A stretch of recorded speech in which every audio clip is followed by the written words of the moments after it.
final session of this evening is entitled Cyber and Beyond, the Inner Workings of Chinese Espionage. Will be delivered by Joshua Philipp, national security reporter at the Epoch Times. Joshua conducts in-depth research on cyber-physical aspects of the Chinese APT and is somebody we work with very closely. And he's here to discuss some of his recent findings and perspectives on the topic of the evening. So please help me welcome Josh. Thank you. All right, great. So I think everyone's heard of cyber, of course, Chinese cyber attacks. One thing I would like to touch on is the full spectrum of what we're actually looking at. Just looking from the cyber perspective, we see Chinese cyber attacks aren't just going after intellectual property. For example, Operation Aurora against Google targeting Chinese dissidents, targeting email systems. We've seen Chinese cyber attacks silencing journalists, spying on public officials, trying to get into the political system. We see them launching, for example, with the Great Cannon, even shutting down open systems to break through the Chinese firewall. The full spectrum of Chinese espionage isn't just about intellectual property. It's about pushing the overall objectives of the Chinese Communist Party. And that's what my talk will go into tonight, more specifically on the overt structure of Chinese espionage. So not so much the cyber side and the more covert side run through the military. Now, just briefly to talk about my work, I'm a reporter with Epoch Times newspaper. Just a bit of background. Epoch Times, it's a Chinese newspaper run by Chinese living in the United States. We are the only major Chinese newspaper not controlled or influenced by the Chinese Communist Party. The reason that is back in 1999, the Chinese Communist Party started its persecution of Falun Gong, also called Falun Dafa. Falun Gong is a Chinese meditation practice based in truthfulness, compassion, tolerance. Think of it like Chinese yoga. A lot of older people practice it. It was good for your health, things like that. The Chinese government at the time determined that Falun Gong, the values of it were antithetical to the communist ideology of the Chinese Communist Party. The only person who wanted to persecute it, by the way, was Jiang Zemin. The rest of the Politburo Standing Committee was against the persecution. And you have to think there were 70 to 100 million people practicing it. There was no clear reason, in terms of why someone wanted to do it. You're talking about 1 out of every 10 to 15 people in your country. What happened, so what the Chinese Communist Party did was that Jiang Zemin said, do it anyway. They launched the persecution. Because a lot of Chinese people opposed the persecution, what they did was they didn't have an actual reason to do it. It was Jiang Zemin who said to do it. So what he did was to validate the persecution, they manufactured information, used their propaganda channels, and basically spread false information. There was no alternative voice, all state-run media. Overseas media in the U.S. just repeated that except they had nothing else to go on. Chinese people living in the U.S. said, this is ridiculous. We need to create a way for Chinese people and the rest of the world to get accurate news on what's taking place in China. And that was Epoch Times. That's the paper I work for. My job at Epoch Times is to investigate and expose elements of Chinese espionage, more specifically the overt structure, but also going to the full spectrum of what they would call unrestricted warfare. I think the buzzword now is hybrid warfare. And the reason is because, of course, working at a Chinese newspaper, a lot of them understand this stuff. They know it's a serious threat to this country, a serious threat to Chinese people living abroad, and also something that affects U.S. security. And it's something that a lot of Chinese may think is common knowledge, but many people don't actually know about. And so what are we looking at here? Now, this is a surface look. This is an article from Stratfor in 2008 during the Beijing, or just ahead of the Beijing Olympics. They were looking at the Chinese response to the torch rally in San Francisco. Now, this is a quote from the article. It says, China has had a long reach to the Chinese community in the United States for quite some time and frequently uses this community for espionage, both within the community itself and against American companies, the military, and the technology and political spheres. The article noted involvement of the Chinese consulate, involvement to local businesses, involvement of social organizations, I assume they're talking about Tongs, involvement of Chinese student groups, Chinese media. They said it was highly organized, and they had evidence that participants were paid cash for joining. So we see stories like this sometimes, but there's no real details on what's actually taking place. What are the mechanisms that allow this to happen? And that's what I want to go into tonight. This is the structure of Chinese overt espionage. The Central Communist Party, or the Central Committee of the Chinese Communist Party, orchestrates the full system. Beneath it is a state council. The state council is technically the government of China. When you say Chinese government, it's state council. It still answers to the Chinese Communist Party, which is the Central Committee. United Front Department is directly underneath Central Committee. Oversees Chinese Affairs Office under the State Council. The two of these answer to the Chinese consulates and embassies.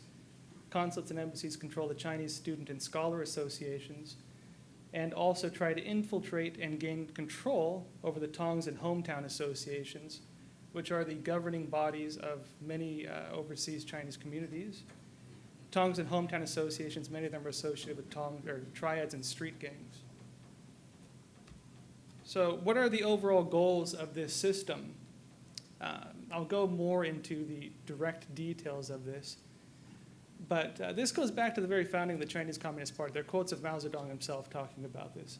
They want to create a united front line of Chinese people in foreign countries, extending the reach and control of the Chinese Communist Party into foreign countries. Gain governance of Chinese communities. The Chinese Communist parties will go into more. They regard Chinese expats, Chinese immigrants in other countries, and even second and third generation Chinese as part of the Chinese system. Push the CCP narrative while suppressing others. This is why not only in overt espionage, but also in cyber attacks, we see them silencing dissidents.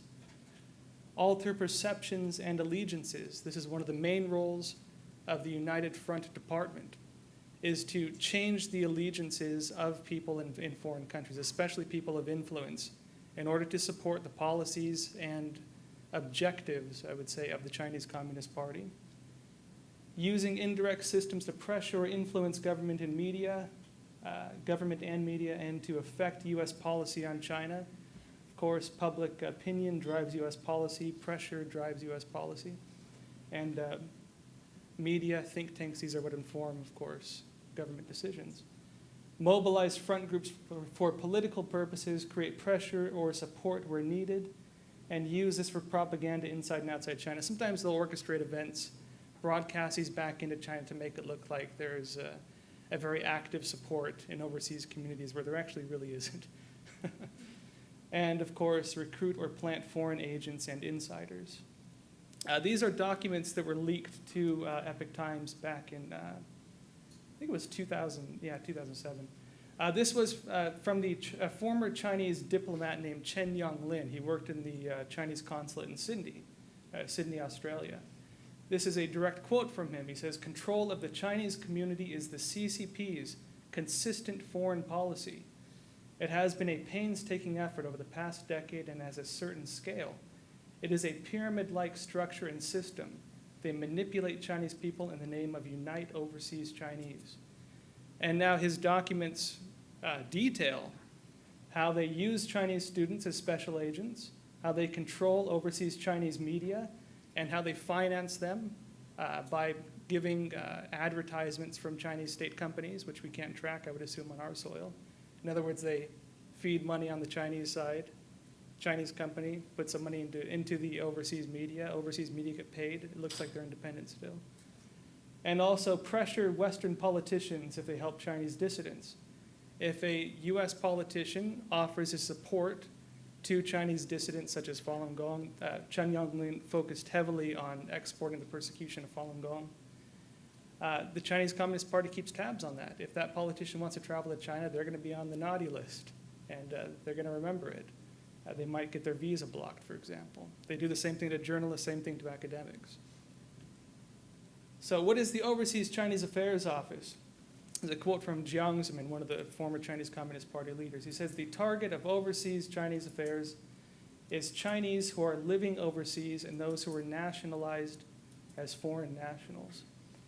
I won't go point by point on this. Basically, the Overseas Chinese Affairs Office works with the Chinese consulates and embassies in order to give them directives, to observe their outreach to Chinese communities and to bring Chinese community associations or individuals under the control of the Chinese Communist Party, analyze this, and give feedback on how to make it more effective. They do a lot of the propaganda for the Chinese Communist Party. They help refine the propaganda for the Chinese Communist Party. And they also help the consulates and embassies to manage overseas Chinese communities. United Front Department, what is this? Formerly called the United Front Work Department, mind you. On the left is a quote from Mao Zedong.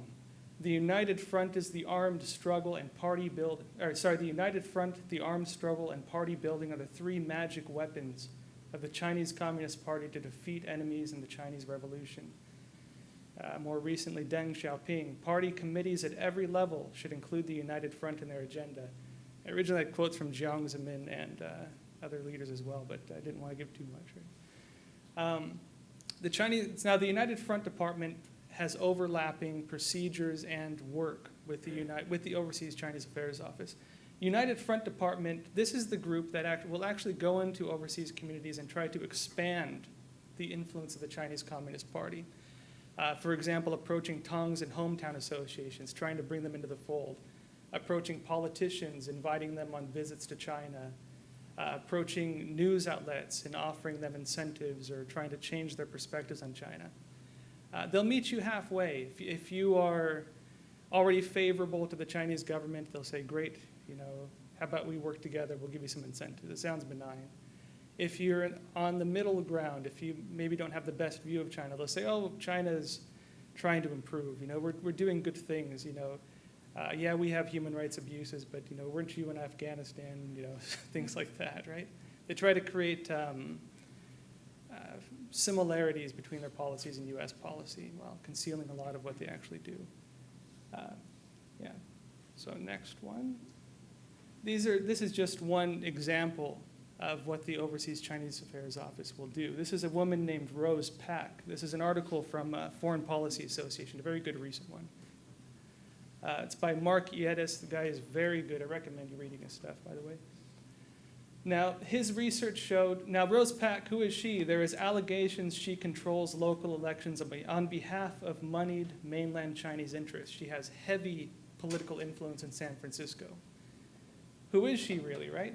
The de facto head of San Francisco's Chinese Chamber of Commerce, an overseas director of Chinese Overseas Exchange Association. The China Overseas Exchange Association is directly under the Overseas Chinese Affairs Office. And according to him, COEA's leadership is composed entirely of Chinese Communist Party officials representing various foreign affairs and overseas propaganda agencies of the Chinese government. What is harassment, silencing of foreign communities, pressuring Chinese people abroad? It's a 2009 report to Congress. Chinese operatives and consular officials are actively engaged in the surveillance and harassment of Chinese dissident groups on U.S. soil. This is an example in Canada from RFA. Uyghur Canadian interrogated, pressured to spy for foreign authorities, or Chinese authorities. I think they did 2 or 3 articles on this. Mr. Churban, I might be pronouncing this wrong, said Chinese agents detained him in China, pressured him to send reports on Uyghurs in Canada to Chinese operatives living there. It's my paraphrasing, mind you. They said, people like you are our enemies. We will wipe you out for sure. They said, we have special people there.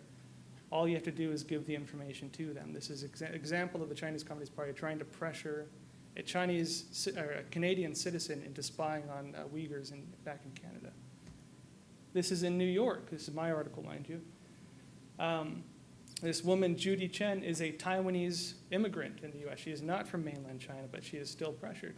This is a direct quote from her. She said, they said they can make me disappear. It's very common knowledge. If you speak about the Chinese Communist Party, even among coworkers, they'll tell you to watch what you say. This is from Tongbian Baiqiao, former founder of Democracy Academy of China. He says, all the Chinese people know it. And this is me paraphrasing. He said, on the local level, the Chinese regime often uses its influence over the Chinese community organizations and student groups to carry out its work. He's not the only one who says that. Funny enough, I was talking to a coworker recently about the talk tonight. I said, oh yeah, I'm going to talk about the United Front Overseas Chinese Affairs Office. He said, oh, they all know about that already. Everyone knows about that. A lot of them think this is common knowledge, you know. So programs for economic theft. This is relating to the overall system. What are the Chinese Communist Party's directives for economic theft? The biggest one we hear talked about, I think, is Project 863. Project 863, the directive is catching up fast and surpassing the West. This identifies several key industries for the Chinese Communist Party to target for foreign espionage. Project 863 would be more on the economic warfare spectrum. You're talking about things that would help the GDP, help your economies. Whereas Torch Program, 973 Program, and 211 Program are more on the business warfare spectrum. Things that don't affect the GDP but are beneficial for building up the consumer market, the more low-level products and such, right? This is from the book China's Industrial Espionage, very good book, mind you. It says, each of these programs looks to foreign collaboration and technologies to cover key gaps. It says they encourage Western trained experts to help the CCP's technological development by returning to China or by, quote, serving in place. This is, now we all know, of course, how we know that the Chinese Communist Party steals intellectual property through cyber attacks. What does it do after it steals them? This is where the organizations called the China's National Technology Transfer Centers come into play. They're also known as National Demonstration Centers. Another quote from China's Industrial Espionage, a great book, by the way, again. It says, we are talking here of an elaborate, comprehensive system for spotting foreign technologies, acquiring them by every means imaginable, and converting them into weapons and competitive goods. It says there are 202 centers in China that work as, quote, models for emulation by other transfer facilities. And I just pulled out a few examples of these. One directly under control of Overseas Chinese Affairs Office, one directly under State Council, which controls Overseas Chinese Affairs Office, one under a Chinese university. Again, a small sampling of a very large issue. What are the Tongs? I've talked a bit about the Tongs, right? These are the Chinese hometown associations. Now, they're not all bad, right? Basically, now just to give a bit of information on the Tongs. So when Chinese immigrants first came to the United States, and not just the United States, other countries as well, a lot of them had, family associations. So you might have the Xiao association for the Xiao family name, for example. You might have a Tong for a specific province you immigrated from, such as the Shandong Province Association, the Fujian American Association. These work as the governing systems for Chinese people in overseas communities. They're fraternal societies. They're places you can go to network. There are also fraternal societies like this for Chinese people working in individual industries, like the oil workers Tong, for example. You could have a technology, administrator Tong, things like that. Tons of them, lots of them in Chinese communities. They have varying allegiances. Some of them are loyal to the Some of them are loyal to the Chinese Communist Party. Some of them are loyal to Taiwan. Some of them have no allegiances. They're just regular Chinese associations doing their own thing. Many of them have extremely large memberships. There's one I was investigating in Canada, for example, one of the consolidated associations, so a confederacy of multiple associations. They claim to have 700,000 members. I don't know if I believe them, because that's about half of all Chinese people in Canada, but that's what they claim, right? Some associate with triads and street gangs with varying allegiances as well. In New York, which I'll talk about one a little more deeply, the Fujian gang, one of the largest transnational organized crime groups in the world, is under the Fujianese American Association. They're pretty involved in politics and things in New York. This is the Chinese mafia, right? United Front Department targets these guys for influence, to gain influence in Chinese communities. If you want to expand the influence of the Chinese Communist Party in foreign countries, this is the easiest way to do it. You go to the people who already govern overseas communities, give them incentive to act as pseudo-communist officials overseas. Now, after targeting them, they act on behalf of the Chinese Communist Party. They can be mobilized along with their members for political purposes or ideological purposes.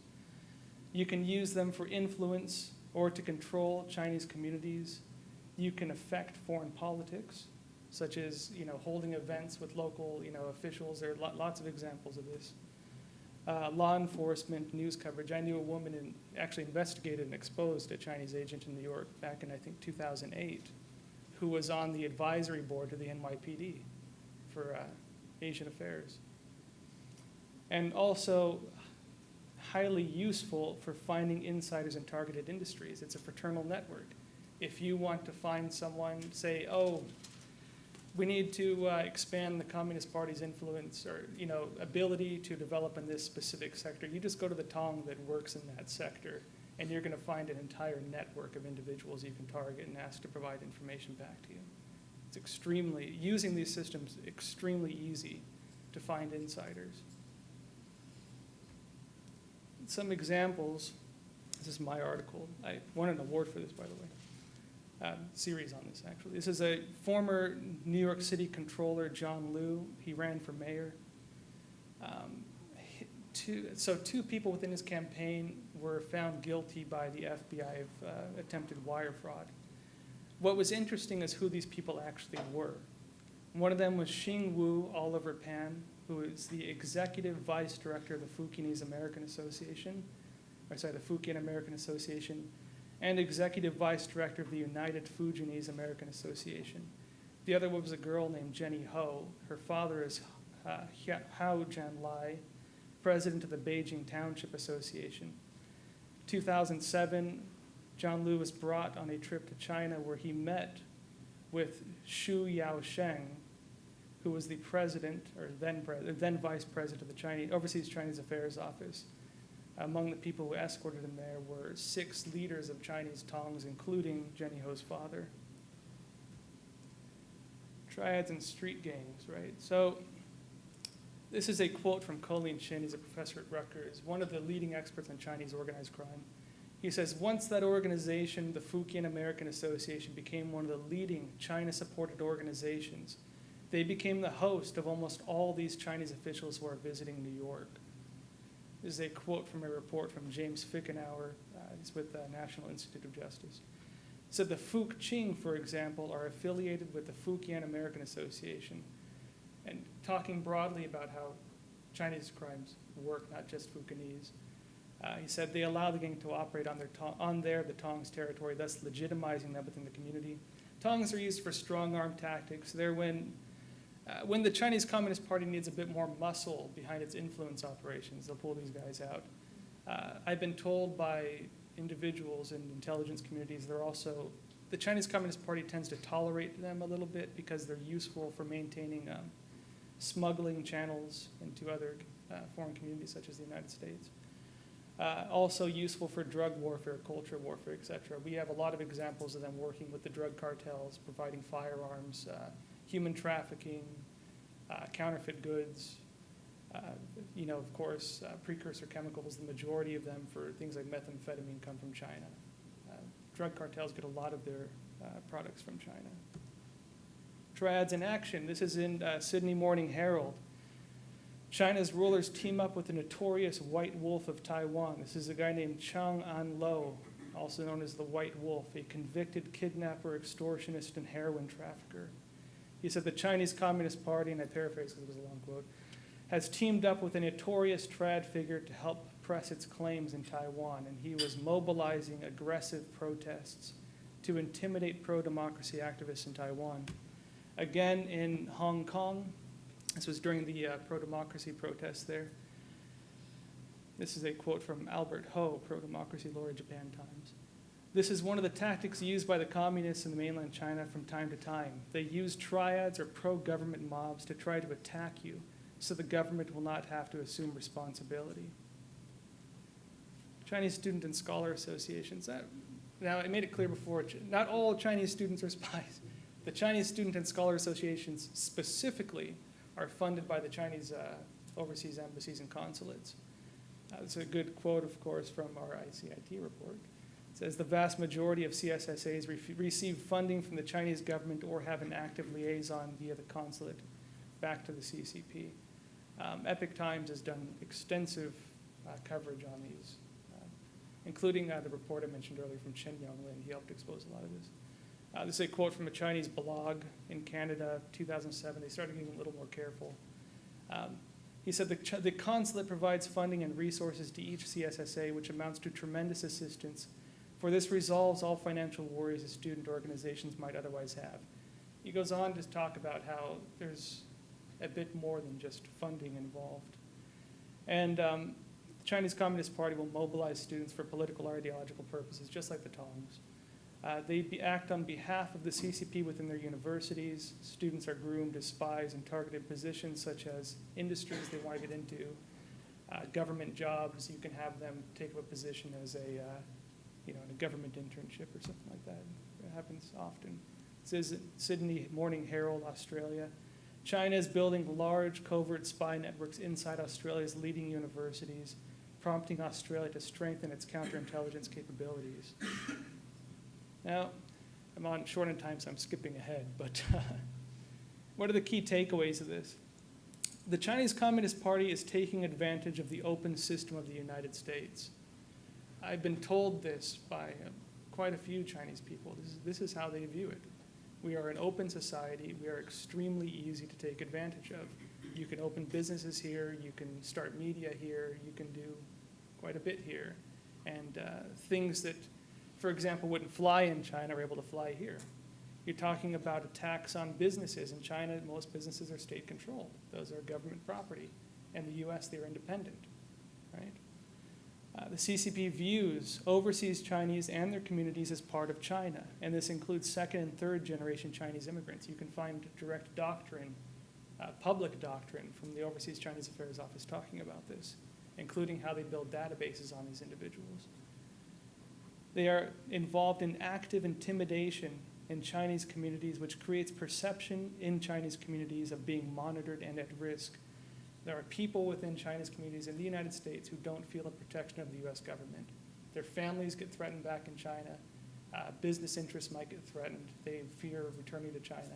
And they get threatened physically within their own communities. This happens in New York City.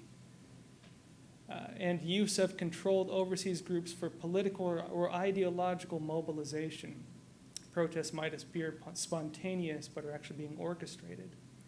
And of course, efforts to influence US politics. This ranges anywhere from forcing self-censorship, such as they do with media and academics as well, to maybe inviting them to China on visits to try to make them understand their perception on human rights, things like this. And that's it. Select sources, and if anyone has questions or feedback, feel free to email me. Thank you.